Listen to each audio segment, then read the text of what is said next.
Last வீடியோவில் சொன்ன மாதிரி ஸ்டாண்ட் ப்ரிப்பேர் பண்ணியாச்சு.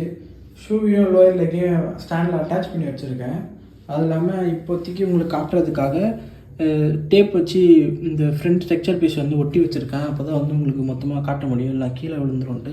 அது இல்லாமல் உள்ளே வந்து ஃபோம் வந்து வச்சுருக்கேன் பொசிஷனில் இருக்கிறதுக்காக. இன்னும் வந்து தை பீஸ் பிரிண்ட் பண்ணாததுனால இதை மட்டும் நிற்க வைக்கணும்னா கண்டிப்பாக நிற்க வைக்க முடியாது. அதனால தான் வந்து கயிறு வச்சு கட்டி வச்சுருக்கேன் பொசிஷனில், உங்களுக்கு ஹைட்டு ரெண்டுமே ஈவனாக நிற்கணுன்றதுக்காக.